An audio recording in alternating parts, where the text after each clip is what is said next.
Let's talk about myself. High school. Well, I definitely didn't look like this in high school. Let's see, I ran track. That was probably like the coolest thing about me back then, was that I was an athlete. I think back then if you knew me, I was probably like one of the funnier guys that you knew. If you didn't know me, I was quiet. I wore, like, fashion is huge to me, and so like my high school fashion is like atrocious. I hate looking at high school pictures. I wore tall tees and baggy jeans, Timbs. I mean, that was the style back then. I guess I've grown up a little bit. Got polo shoes, skinnier jeans, more fitted sweater with a collar underneath. That's like more of my basic style now. The first semester, a lot of partying, a little bit too much, but I grew up just in time. I grew up just in time to just be able to mature and make the right decisions. I feel like now I'm making like the best decisions of my life, and then making up for yesterday's decision. I was always smart. I was always smart. I was just smart and immature. So like it was like I had the good idea and I had the right thing, but then like the immature side would like, get me to go to the party when I was supposed to be doing homework and stuff. I mean that happens. That happens with everybody. This year's been a busy year. I ran for Homecoming King. I became the vice president of BSU organization. I'm an RA. I've learned that I know nothing. I mean, one of my very first classes, my freshman year, it was two-dimensional design with Malcolm Christoph, and we went into that class, and everyone at that time, like you're coming out of high school, everyone in the class was the best artist at their high school, so that's nothing. And I came from like, oh, that's great. I would draw a picture and it was great. It was easily great. I went to Malcolm's class and started getting C's in the things that I love to do, right?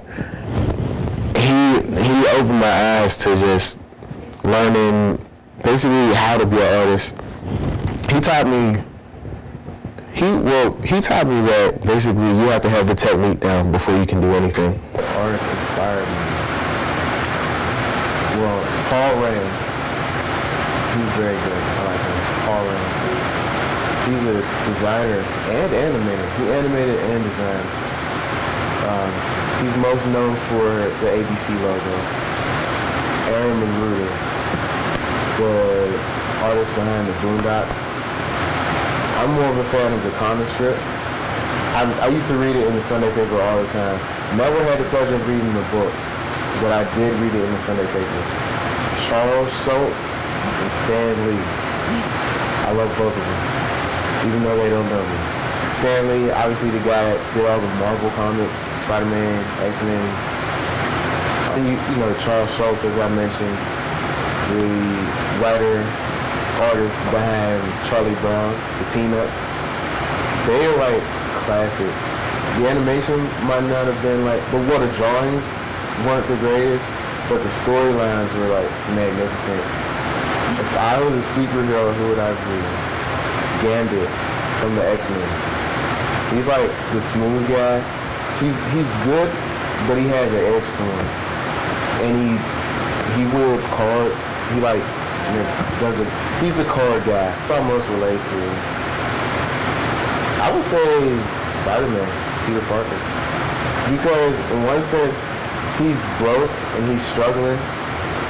I'm a broke struggler. And his love interest, he has things that conflict with his love life. Like obviously being Spider-Man, he's not there enough. Obviously, I don't know, I talk to girls and then I'm in the studio so much. I'm not like someone else that my class is, they're short and I'm out all the time. Like, I'm locked in the studio somewhere all the time. It's tough. Person by day, artist by night. Maybe I'll put on a costume someday and like go to the studio too. I'm basically probably one of the most athletic people I know. And that's my non-biased opinion. But, well, I played football. I ran track in high school, basketball, racquetball. I rock climbed at the rock wall, cornhole, ping-pong, tennis, ultimate frisbee, bowling, miniature golf, basketball. I'm that guy now.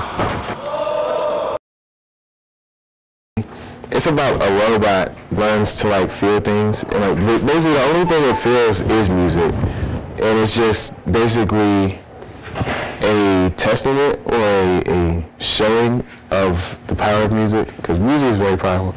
Music can change your mood, make your mood, or whatever, and a big part of my art is music. So, love music, being the series of digital prints that I do is like my tribute to music, seeing as I can't do music myself. So I can draw, I can make a picture about music, but I can't make music. Knowing my history so that I can do those historical things and match the people that I'm trying to be better than. And she also helped me know who I'm trying to be better than, you know? You can't be a basketball player without knowing Jordan, so.